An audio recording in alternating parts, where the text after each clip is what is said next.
네, 이 동영상은 첫 번째 동영상을 시청한 후에 여러분들이 듣게 되는 동영상입니다. 첫 번째 동영상은 수업 전반에 대한 소개, 그리고 앞으로 어떻게 글쓰기가 진행되는지에 대해서 여러분들에게 공지를 했고요. 만약에 이 영상이 두 번째 영상이라면 첫 번째 영상을 듣고 이 영상을 시청해 주시기 바랍니다.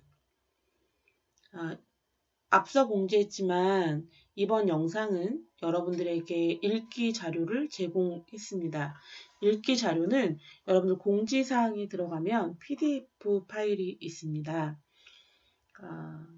지금 현재 여러분들이 책을 구입할 수 없기 때문에 기존에 제가 가지고 있는 책의 일부를 PDF 파일로 만들어서 여러분들 그 공지사항에 올렸습니다.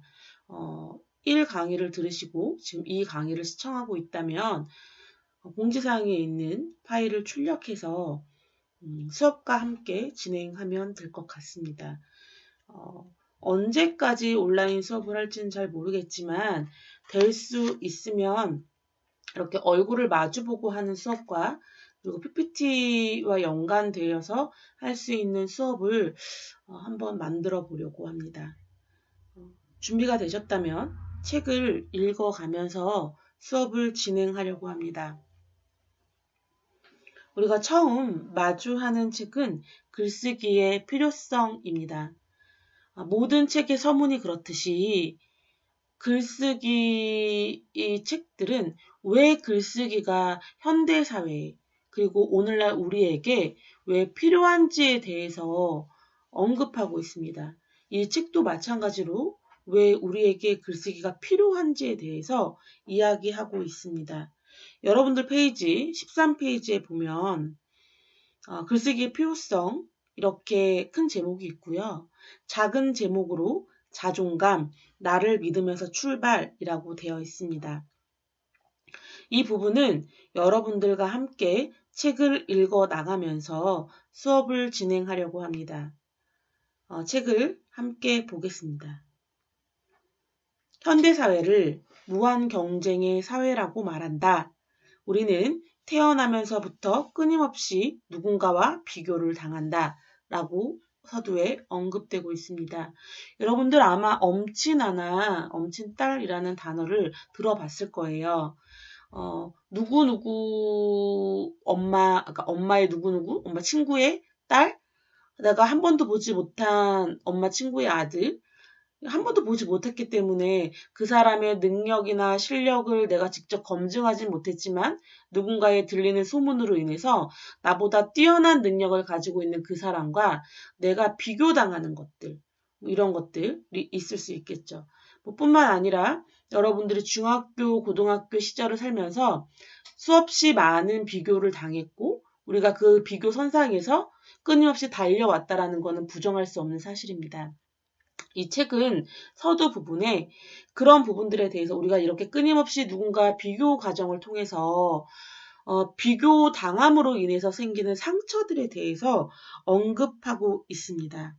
그래서 이 첫 단락과 두 번째 단락은 어떤 이야기를 하고 있냐면 이 상처를 보다듬을 수 있는 방법 중에 하나가 바로 글쓰기이다라고 언급하고 있습니다.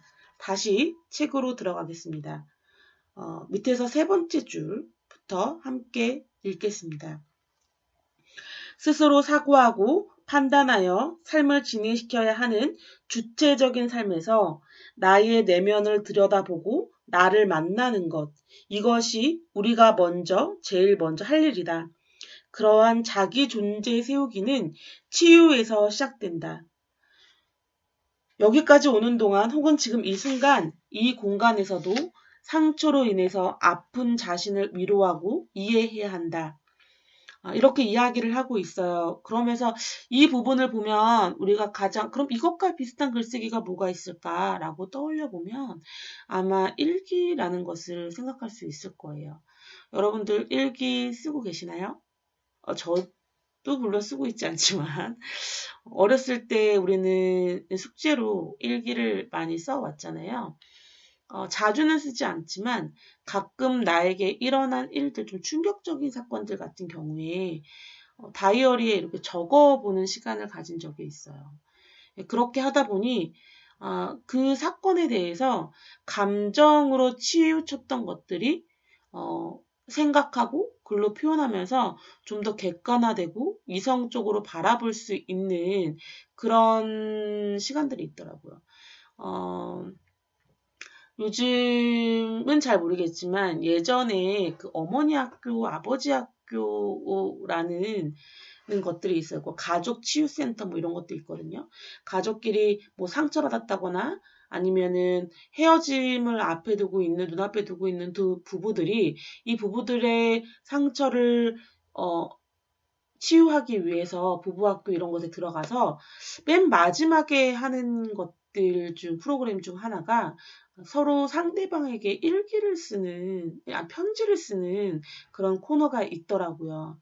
그러니까 편지는 되게 감상적이라고 생각할 수 있지만 글이라는 건 단순히 우리의 감정을 감정적으로 쓰는 것이 아니에요. 우선 글을 쓴다라는 그 행위 자체가 우리의 이성적 사고를 건드리기 때문에 그 사람에게 쓰는 말을 만약에 편지가 아니라 글이 아니라 언어로 했을 때 좀 더 날카롭게 할 수 있다면 글로 표현했을 때에는 조금 더 부드럽고 그리고 이성적으로 표현할 수 있어서 상대방에게 상처를 줄 수 있는 그런 부분들이 조금 더 감해진다고 해야 되나? 그런 효과들이 있습니다. 이 부분도 그거예요. 그러니까 우리가 우리 내면을 바라보기 위해서 단순히 생각하는 것이 아니라 그것을 객관화시켜서 볼 수 있는 그런 것들 중에 하나가 글쓰기이다라고 이야기를 하고 있습니다. 그 밑에 있는 단락도 그런 말과 일맥상통하고 있습니다. 14페이지 마지막 단락 보겠습니다. 이렇게 우리는 자신의 내면 응시를 통한 자기 이해로부터 상처받은 자존감을 회복할 수 있다. 내가 보고 듣고 느끼는 것, 나의 오감을 통해 인식되는 외부의 세계는 내가 보고 듣고 느끼는 만큼의 세계이다. 나의 몸의 감각을 통해 전해지는 것을 내가 수용하듯이 자신의 내면의 응시를 통해 인지되는 나의 다양한 모습을 인정해야 한다. 어떤 부분에 대해서 이성적으로 나를 판단했다면 그 부분은 어떻게 해야 되느냐. 내가 마음에 들지 않는 부분이 있더라도 그것을 감싸 안고 수용할 수 있는 그런 마음가짐을 가지고 있어야 한다. 그래야지만 어떻게 된다? 나에 대해서 긍정적인 사고를 할 수 있고 또 나를 올바르게 받아들일 수 있다라고 이야기를 하고 있습니다. 글쓰기의 시작은 바로 이것입니다. 내가 어떤 사람인지를 객관적인 관점과 시각으로 바라보는 것. 그것이 바로 글쓰기를 하는 첫 걸음이라고 보시면 될 것 같습니다. 넘기셔서 제가 여러분들에게 그 과제란에 숙제를 올릴 거예요.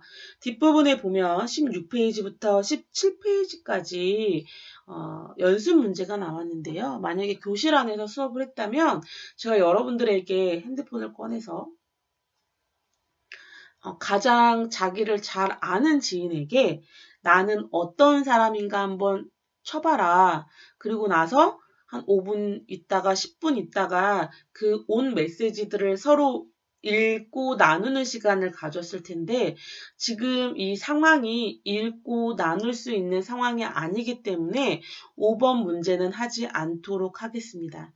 1번과 2번, 3번, 4번 문항들이 있는데요. 거의 대부분 비슷한 논지를 가지고 있기 때문에 크게 두 가지를 가지고 이야기를 하려고 합니다. 첫 번째는 내가 받은 부정적인 피드백과 긍정적인 피드백이 있다면 어떤 상황에서 그런 말을 내가 듣게 됐는지에 대한 에피소드를 적어보는 거예요. 부정적인 상황이든 긍정적인 상황이든 두 개 다를 적으시고요. 두 개 다입니다. 그리고 그 긍정적인 피드백과 부정적인 피드백이 오늘 지금 나에게 만약에 영향을 미치고 있다면 어떻게 미치고 있는지에 대해서 한번 서술해 보는 거예요. 이해되시나요? 네. 이 부분은 제가 여러분들에게 글쓰기 분량을 정해두지는 않겠습니다. 자유롭게 서술하시면 됩니다. 기억해야 될 것은 나는 첫 번째 문항 같은 경우에 부정적인 피드백과 긍정적인 피드백을 들었다. 라는데 어떤 상황을 설명하라고 얘기했잖아요. 근데 그 상황을 설명하지 않고 난 엄마한테 네가 뭐 그렇지 라는 부정적인 피드백을 들었다 라고 한다면 네가 뭐 그렇지 라는 말을 쓰라는 게 아니라 그런 말이 나오기까지의 상황을 한번 써보라는 거예요. 이해되시나요? 네. 그리고 두 번째 문항은 그 긍정적인 상황과 부정적인 피드백 둘 다 그것이 나에게 지금 영향을 미치고 있다면 어떻게 미치고 있는지 그런 이야기 때문에 부정적인 피드백 때문에 내가 자신감 있게 일을 하지 못한다. 아니면 나 스스로에 대해서 자책감을 많이 가지고 있다. 결단력이 없다. 라는 게 쓰던지 긍정적인 피드백을 통해서 어떤 일에 실패를 했음에도 불구하고 그 실패에 대해서 크게 괴념치 않는다라고 쓰시면 되는 거예요. 이해되셨나요? 네. 오늘 여러분들 수업과 관련된 부분을 과제란에 네, 오늘 자정까지 올리시면 됩니다. 네. 여기까지 오늘 첫 수업을 마치고요. 다음 주에는 그 뒷장에 있는 부분을 함께 수업에 나눠보도록 하겠습니다. 제가 좀 약간 넉넉하게 PDF 파일을 보냈는데요. 수업을 진행을 해보고 연습으로 제가 한번 해보고 조금 더 필요하다라고 생각이 들면 수업 자료를 다음 주에 다시 한번 더 올리도록 하겠습니다. 글쓰기 수업은 목차 순서대로 나가지 않고요. 필요하다라고 생각하는 부분을 따로 발췌해서 여러분들과 함께 수업을 하도록 하겠습니다. 오늘은 여기까지 하겠습니다. 다음 시간에 뵙겠습니다.